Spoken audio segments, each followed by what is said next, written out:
Welcome to the Boom Show, where I interview authors, educators, thought leaders, and inspiring people who had to overcome amazing obstacles in their lives and turn those obstacles into opportunity for success. My name is Rahz Slaughter. I am the one, the only, the motivator. Boom. And I love to bring this show to you each and every week. If this is your first time, please make sure to subscribe, leave any feedback or comments in the box below, and let's get into this interview.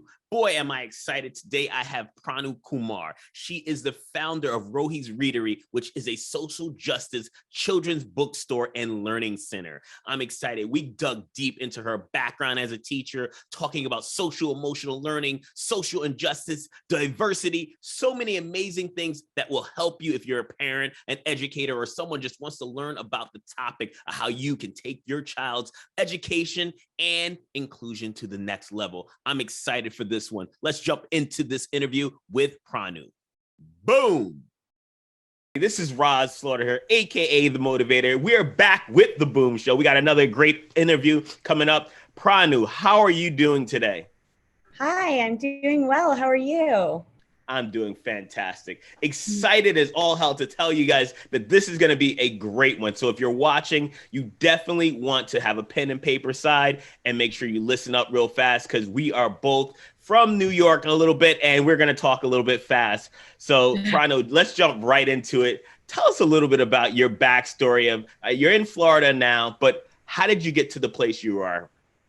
Yeah, so, well, I am the daughter of Konkani immigrants. My mom and dad and I were in India before we moved to the US. So I always start with that because I always want to pay respect and just love to my parents who have just gotten me to the place where I am today. So I am the proud daughter of Konkani immigrant parents and moved to the US, and a lot of my experiences in the educational system in Texas specifically around identity-driven learning, making sure that our children are feeling seen, valued, belong, heard, you name it.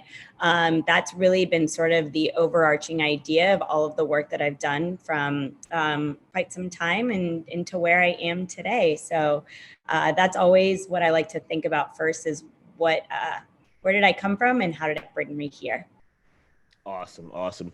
Tell me a little bit of your backstory, because I know you haven't taken a traditional entrepreneurial route, and we'll get to where you are right now in your beautiful store and what you're doing now. But I'd like to take it back a little bit because I know that people always wonder, like, how did she get to where she is? Like, tell me a little bit of the backstory.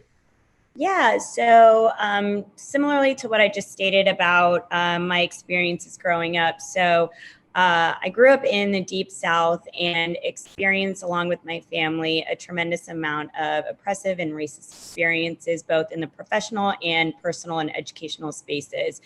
And, you know, when you're younger, you don't realize that you're kind of going through those experiences.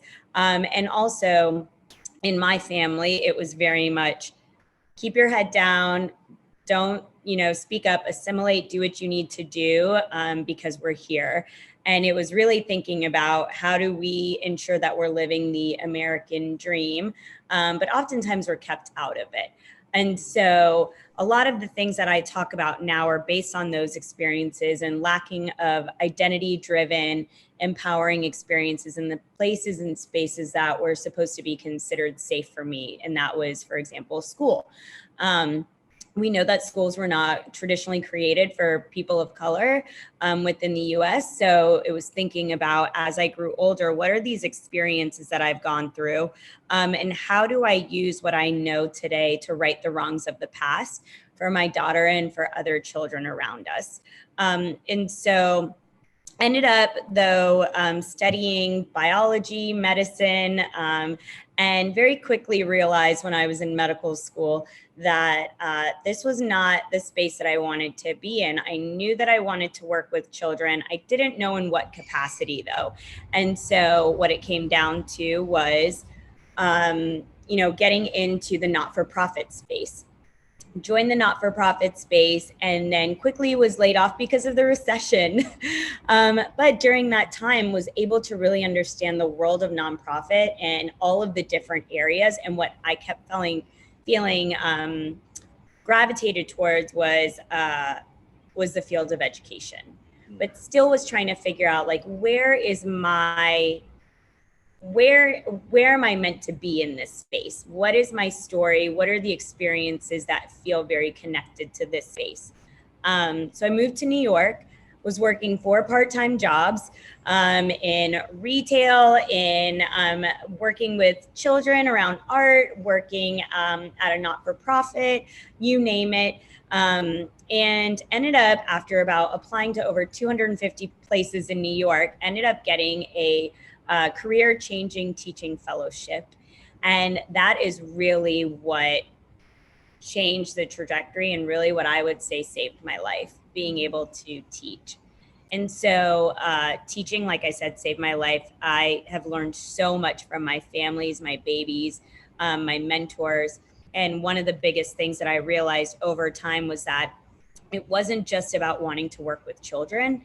It was, how am I connecting my own experiences and my family's experiences to ensure that we are dismantling systems that have caused our children true public health issues when it comes to your mental, physical, emotional well-being, and creating empowering spaces. So I ended up getting more and more involved in diversity, equity, inclusion, and anti-racism work within education. Ended up teaching in the South Bronx and in Harlem, moved to Seattle to help co-found the first elementary charter in the state of Washington, really focused on decolonized learning, social emotional learning that was really identity and community driven. And then from there, ended up moving here. So my world is sort of all around. Ended up deciding after a number of experiences though in education that I wanted to start a consulting experience that was really geared at representation and retention of women of color ed leadership. And with that experience was starting to also learn more and more about what are the specific things that I feel passionate about, and that's critical literacy. And that's what really brought me to creating this bookstore and learning center focused on, once again, identity-driven experiences and community. Really thinking about how do I pull all the pieces of what I've learned without having to go through hoops, loops, barriers, gates, and teach what our children deserve to be taught, and also see themselves in the spaces all around them when sometimes it might not be the space that they spend 10 to 12 hours a day in. So yeah, that's sort of where I am now. Beautiful. I love it. A word from our sponsor. As a parent, it is emotionally draining to see your child suffering from low self-esteem, lacking confidence, and social skills. Rahz and Michelle Slaughter's book, Student Success Secrets, unlock the 7 secrets for developing inspired, motivated, success-driven teens is a must-read book for every emerging teenager. Purchase a copy today at rahzslaughter.com or amazon.com. So one of the things I want to touch upon, because this show is about motivation, it's something that I really believe in. Who is someone who's been a motivator, a mentor, someone who's inspired you to have the zest and the courage to go after what it is you want in life? Yeah, I would say it's sort of a number of people, I would say one, and I realize it more and more as I'm older, my mom and my dad. Point blank. I think the fact that they moved from another country to the US, not knowing anyone in the place that they moved to, and saying, we are going to do right and do better for ourselves and for our family and in what they thought to be, and also provide opportunity for me. There's just that courage that I think about all the time, stepping into the unknown, whether it's physical, emotional, mental, you name it. And so I think about my parents, and it may not have been through the words that they told me. It may not have been, Pranu, you can do anything that you want, because like I said, it was a lot of assimilation.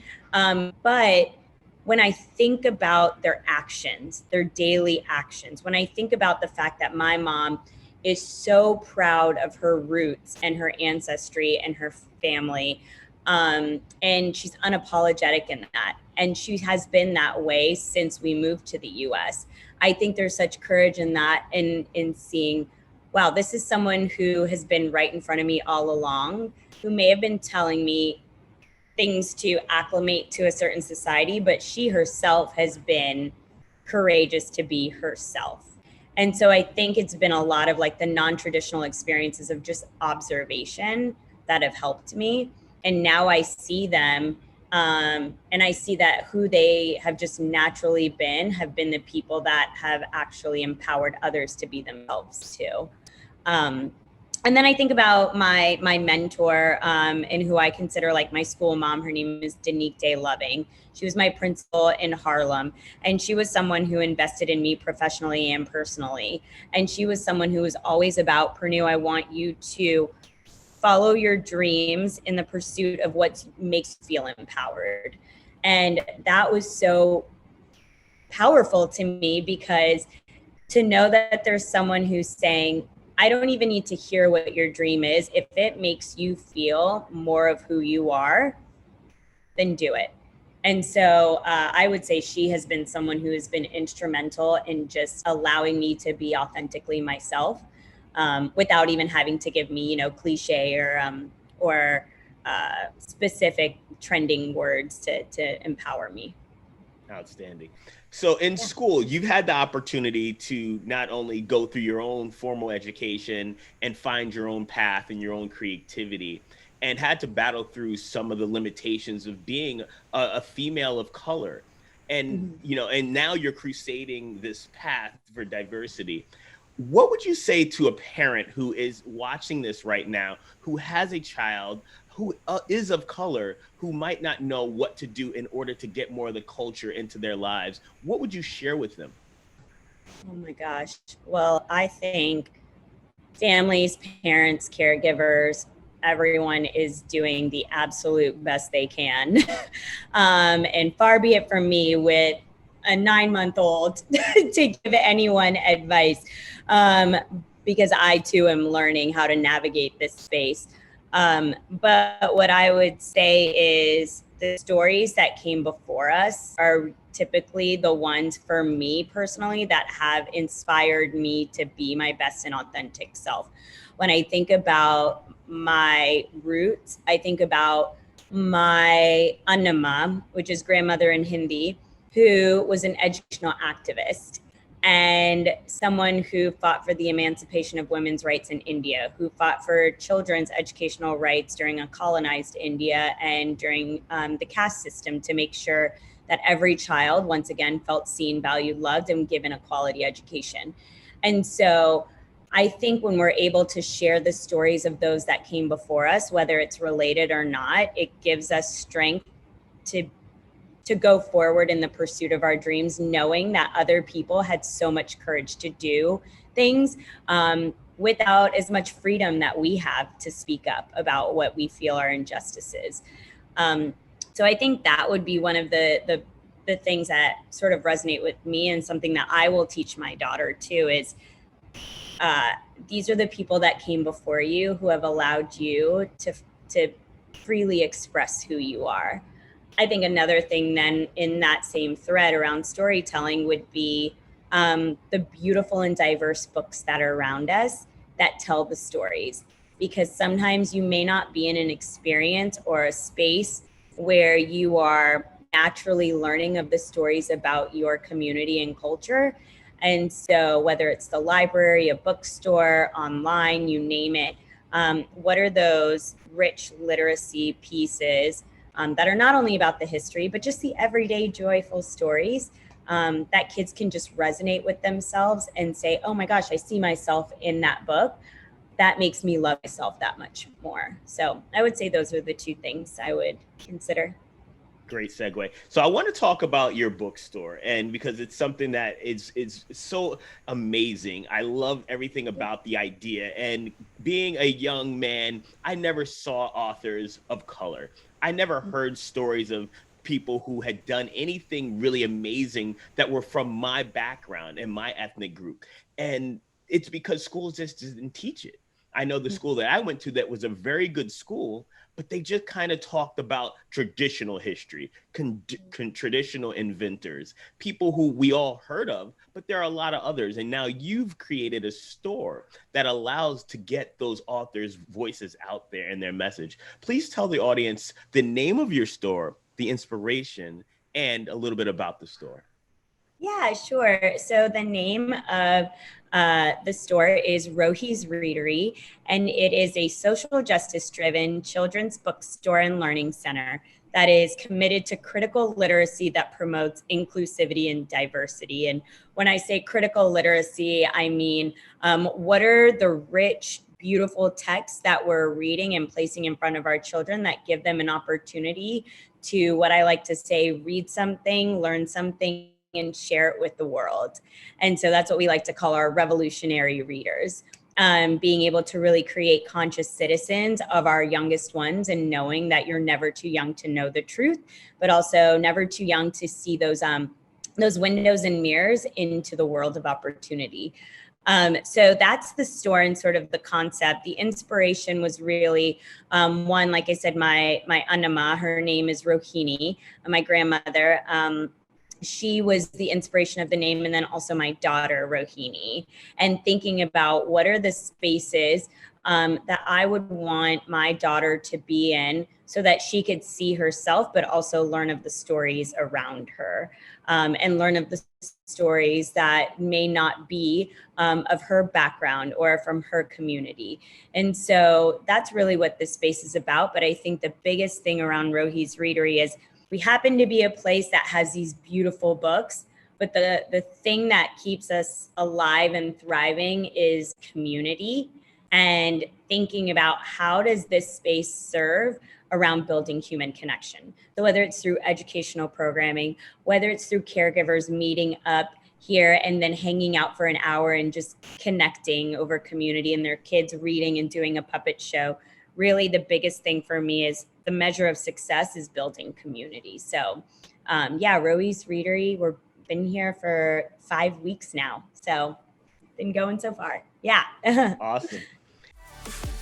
Does your child lack confidence, social skills, or motivation? Rahz Slaughter is a sought-after teen life coach, motivational speaker, and 20-year professional coach. He welcomes the opportunity to coach your teen on a one-on-one basis or as one of his students in his online groups. Rahz's coaching system will help your teen boost their confidence, improve their communication skills, and gain clarity about who they are and how they can reach their full potential in school, sport, and life. To learn more about the coaching programs or to schedule a consultation, call 1-800-509-9383 or visit us at our website at rahzslaughter.com. If you mention the Boom Show, you'll receive 10% off the coaching program that you enroll your child.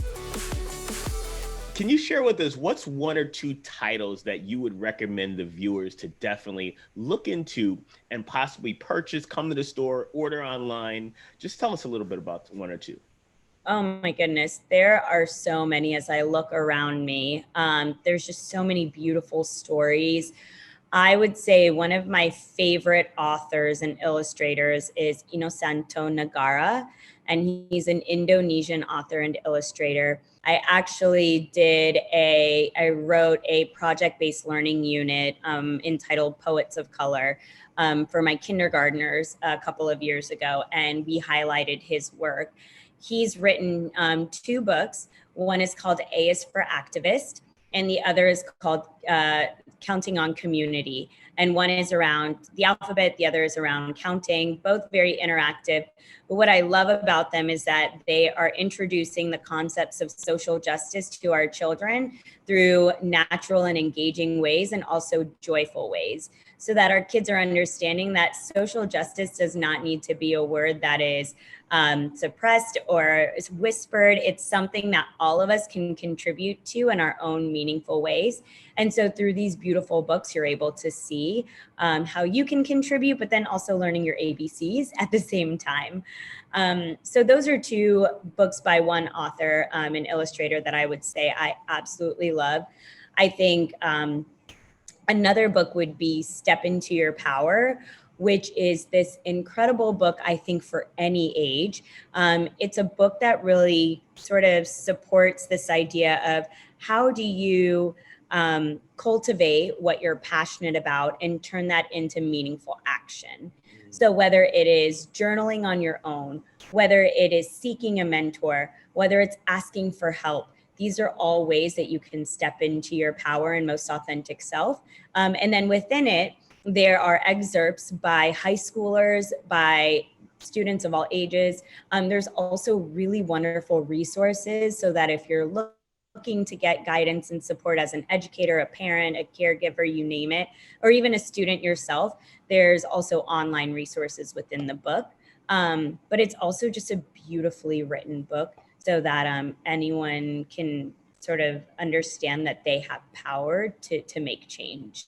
That's awesome. I love that. And it's something that it's near and dear to my heart because I really believe social awareness about oneself is so critical in discovering those unique abilities. And as a young man, I suppressed them for a while and I didn't allow them to shine because I didn't feel like that I was in the right place. So I think that that's a great book that anyone should definitely pick up and read.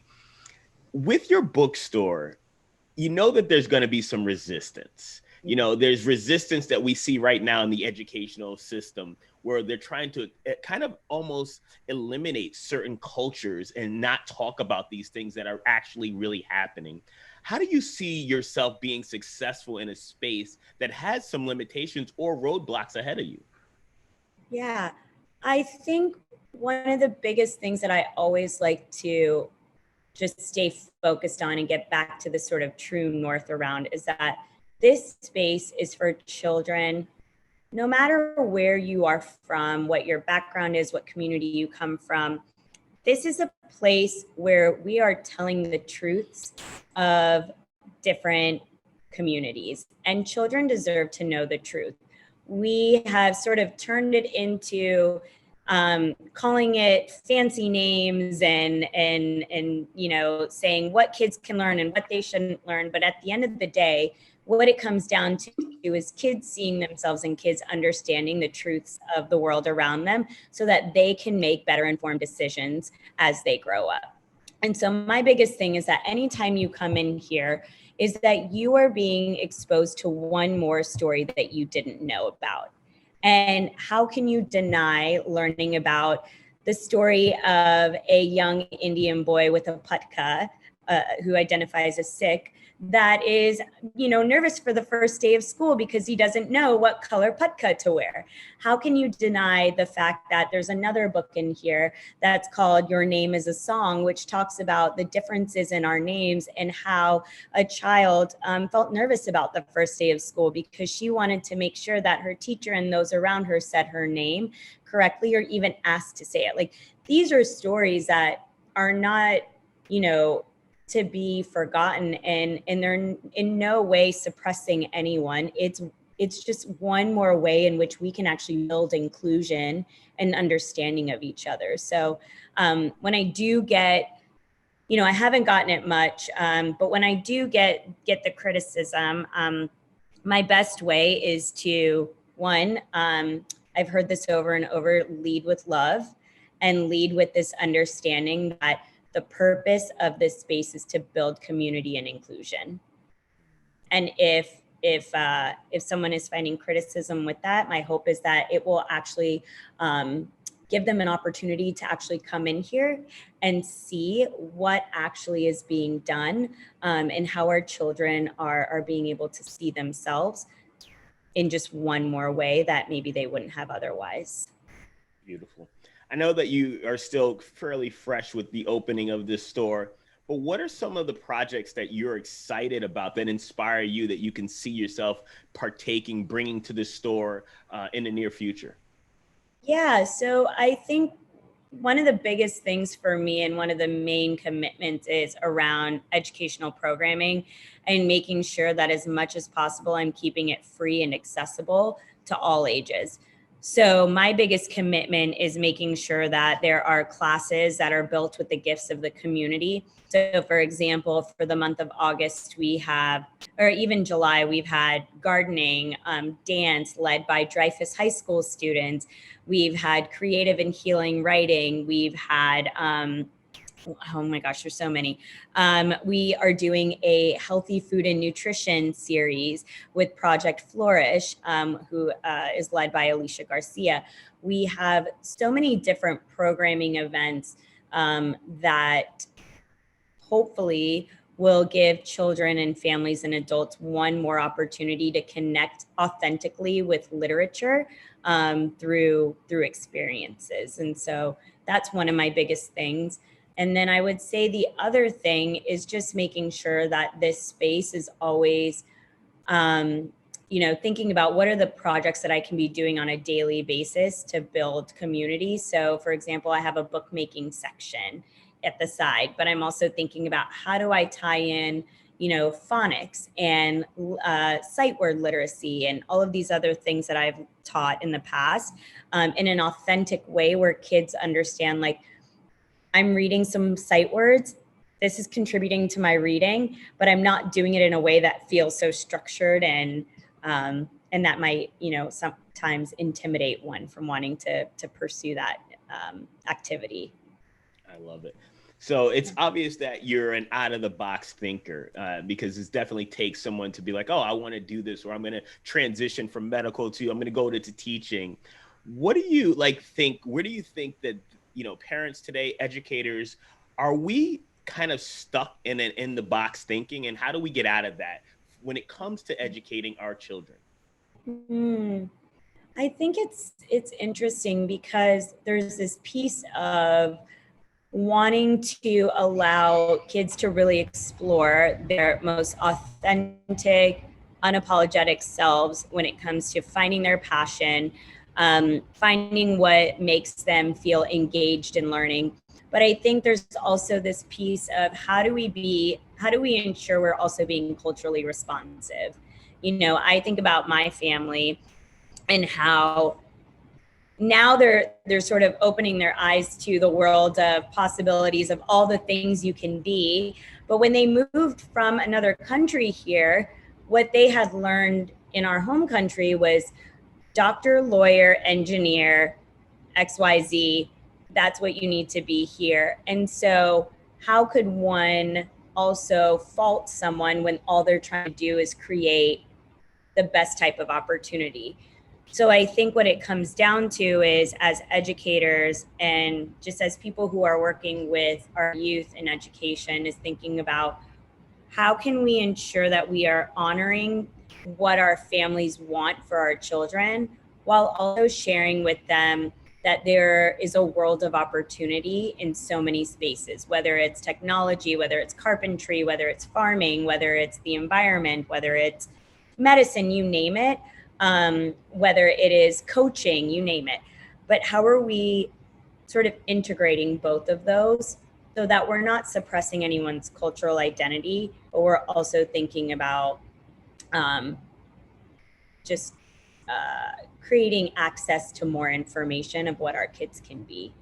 And I think that's the same thread with social emotional learning. It all kind of goes hand in hand. How are we honoring the experiences and the backgrounds of our families when it comes to social emotional learning, while also integrating this idea of allowing our kids to be emotionally, authentically themselves as well.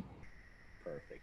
So one of my final questions before I want you to share with everybody, all of the viewers, where they can find out more about you, if they want to donate, things like that.